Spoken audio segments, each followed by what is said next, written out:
எனது நண்பர்களிடம் கேட்டுக்கொண்டது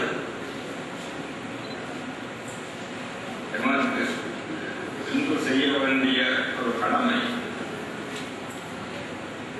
எமது மக்களை வாழ வைப்பது.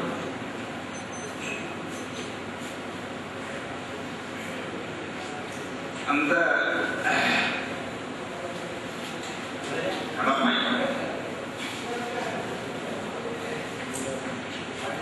என்னை பொறுத்தவரை நான் அதை ஆரம்பித்திருக்கின்றேன்.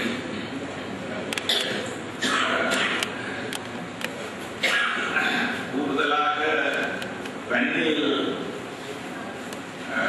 காலத்தை செலவிட்டு வருகின்றேன். மிகவும் பாதிக்கப்பட்ட மக்கள் வன்னி மக்கள்.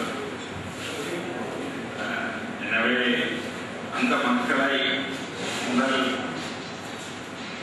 வாழ வைப்பதுதான் எனது இலட்சியம். வன்னி மக்கள் உடைய கஷ்டங்கள் சொல்லும் முடியாத கஷ்டங்கள். இதே நேரம் புறநாட்டு மக்களையும் போரால் பாதிக்கப்பட்ட மக்களுக்கு சிறு உதவிகளை ஆரம்பிக்கும்படி கேட்டதற்கு நாங்கள் தான் நாம் வடமராட்சியில் போரால் பாதிக்கப்பட்ட மக்களுக்கு இந்த உதவிகளை ஆரம்பித்திருக்கின்றோம். அடிக்கடி எனது நண்பர் கந்தசாமியும் எதையும் கேட்பார்கள், கிழக்கு மாகாணத்தை மறந்துவிட்டாயா? நான் நடக்கவில்லை.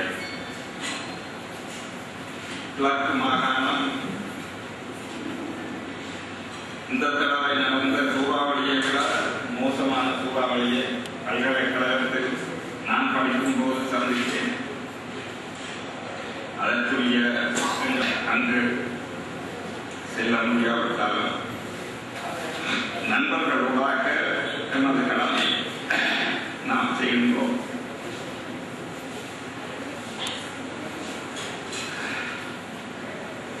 ஒன்று மட்டும் உண்மை, நாம் போர் முடித்துவிட்டது. எமது அடுத்த சந்ததியினரும் சந்தோஷமாக வாழ வேண்டும், படிக்க வேண்டும். எமது இனத்தை பொறுத்தவரை கல்வி, பொருளாதாரம் இதுதான் உயிர் மூச்சு. இந்த இல்லை என்றால் எமது பாரம்பரியம், பெருமை, கலை, கலாச்சாரம் எல்லாமே போயிடும். எனவே மாணவர்கள் நான் படித்து கல்வியில் அதிகம் கண்டிப்பும் அக்கறையும், நான் ஒரு அதிபராக இல்லாவிட்டாலும் ஆசிரியனாக இல்லாவிட்டாலும் கல்வி ஒரு மனிதனை எப்படி உருவாக்குகிறது என்பதை உணர்ந்தவன், அனுபவப்பட்டவன். உங்களுக்கு கிடைத்திருக்கின்ற சந்தர்ப்பத்தை சரியான முறையில் நீங்கள் உபயோகித்தாக வேண்டும். படிப்பை உங்களுடைய ஒரே குறிக்கோளாக இருக்க வேண்டும். உங்களுடைய பிரச்சனைகளை எங்களிடம் விடுங்கள், நாம் இருக்கின்றோம் அதை பார்ப்பதற்கு. ஆனால் உங்களுடைய கடமை கல்வி ஒன்றே, அதுதான் இலட்சியம், அதுதான் வாழ்க்கை.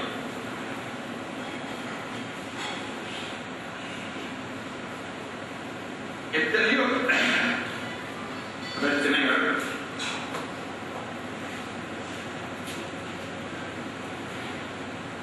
இவற்றையெல்லாம் நாம் ஒன்றாக